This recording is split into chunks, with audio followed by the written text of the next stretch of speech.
Alô, gente. Boa tarde. Ou bom dia. Hoje aqui falando rapidamente da questão dos políticos do Brasil que ficam bilionários, né? Em todas as instâncias. Desde vereador até presidente da República, né?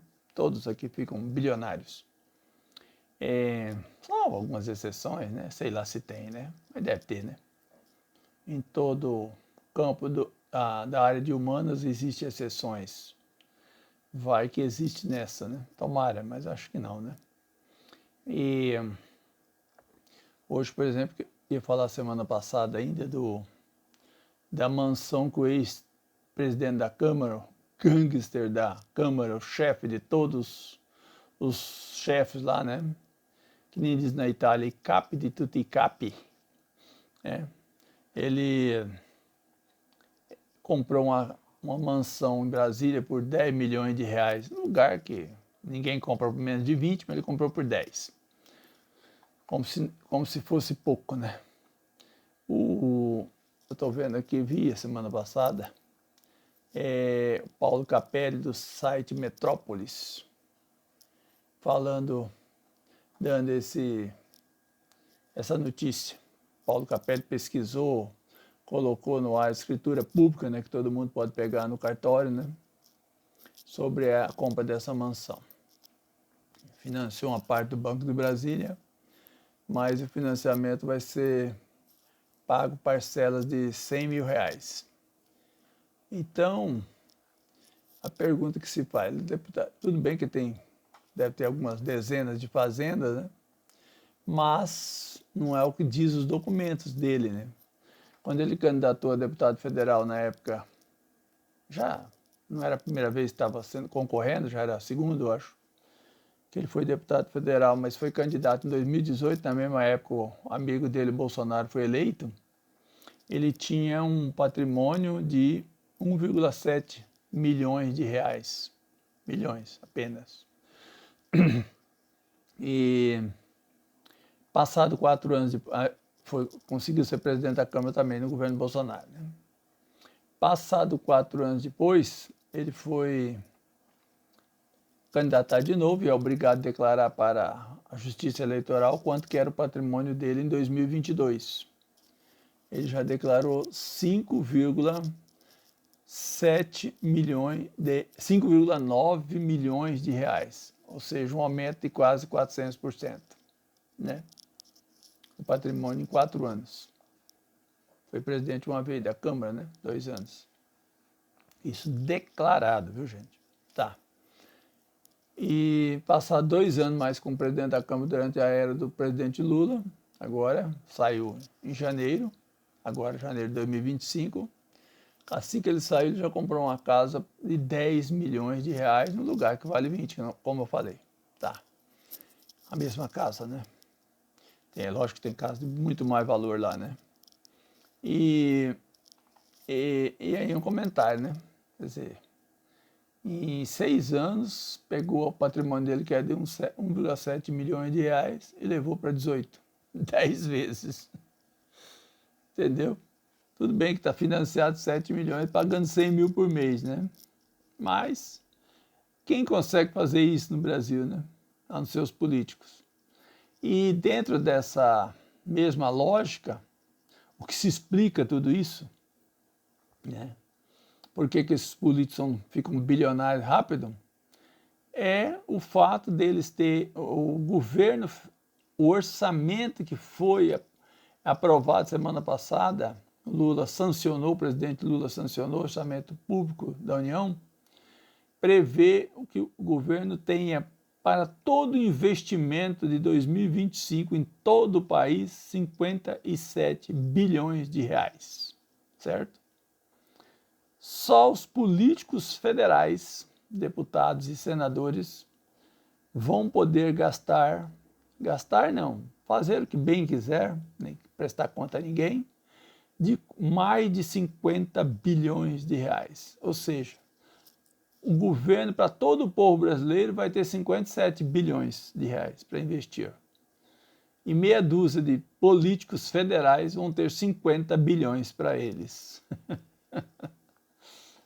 Continue votando nesse povo, né, gente? Por isso que eu falo. Aí você tem que falar o quê, né? O que você vai falar? Nada. Se você mover uma ação contra esse povo, para lá no Supremo, o Supremo sai favorável a eles, o Supremo não gosta muito de peitar eles, né? Eles também não ao governo, né? Que é o caso do quando o Arthur Lira foi processado há alguns anos, a Polícia Federal arranjou milhares de provas, as mesmas que achou agora contra o Bolsonaro, e no mesmo âmbito, né? Não as mesmas provas, mas no mesmo âmbito, com as mesmas características de inquérito, né? Da Polícia Federal, horário judicial. Chegou a tantas provas contra ele, mas chegou no ministro que tem no Supremo, um ultraliberal chamado Gilmar Mendes. Gilmar Mendes não só anulou as provas, como descaracterizou dessas provas ser usadas contra o senhor Arthur Lira em qualquer instância. O judiciário não pode mais fazer nada contra ele. Virou um gangster oficial. Então, não tem muito o que fazer, né, gente? Por falar em Gilmar Mendes, não estava no escopo da live, mas do vídeo, mas hoje mesmo ele suspendeu um julgamento que estava no STF, que é o julgamento das PJ. Já ouviu falar PJ? É para quem vai trabalhar de empregado, mas tem que fazer o MEI. Mês passado mesmo eu registrei um cliente aqui na minha profissão, registrei um amigo meu, que é cliente meu de imposto de renda, e ele registrou uma firma para trabalhar de empregado. PJ. E o Gilmar Mendes suspendeu o PJ, porque muitos PJ são a Justiça Trabalhista dá ganho de emprego para eles, né? Como se fosse empregado. Porque né? Ele é. Para todos os efeitos Não tem nenhuma pessoa jurídica que trabalhe de PJ numa empresa que seja apenas PJ mesmo, empreendedor. É empregado, cumpre horário, cumpre ordem, cumpre meta, um monte de outras coisas mais. Só não tem nenhum direito trabalhista. Como não tem os entregadores de pizza, os entregadores de aplicativos, os que trabalham para aplicativo, Uber e tudo mais, né? E esses estão registrando MEI. MEI de rolo. Sabe? Desde quando saiu, nós, como contadores, chamava esse MEI de rolo, porque não tem ninguém que tem MEI que não tenha que fazer rolo para viver, certo? Ninguém. Na minha profissão, a gente chama isso aí de MEI de rolo. Tanto que eu não faço serviço para MEI, porque é MEI de rolo. Eu não pactuo com rolos, com coisas mal feitas, com bandalheira, entendeu? MEI só serve para isso. E para aposentar você com 200 anos de idade por um salário mínimo, só. Se pagar, como as pessoas nunca pagam em dia, não tem nenhum MEI, não conheci até hoje nenhum MEI que me procurou para dar uma olhada na firma dele que pagasse um mês em dia. E isso não é falado, se você não pagar em dia, você perde a aposentadoria. Você tem que pagar até dia 20, tem que pagar todo mês. Quem deixou de pagar, não aposenta. Mas ninguém fala porque esse é o objetivo mesmo, para você não ter direito à aposentadoria.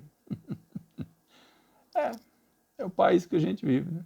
O país que tudo se dá um jeito de enganar os outros. Tudo. E tudo por tudo. Vai comprar uma coisa no site, a empresa não entrega e diz que entregou, o outro fala que não sei o que lá, mas não sei o que lá, o outro, os 90% do site envia mercadoria sem nota. Eu mesmo como bastante em site, né?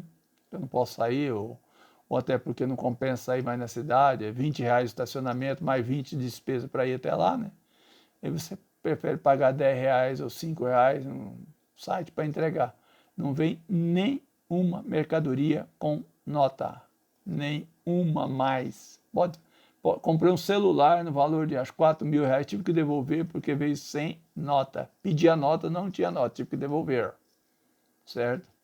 Então, esse país é o país que não tem jeito. Ficamos por aqui, muito obrigado a todas e a todos.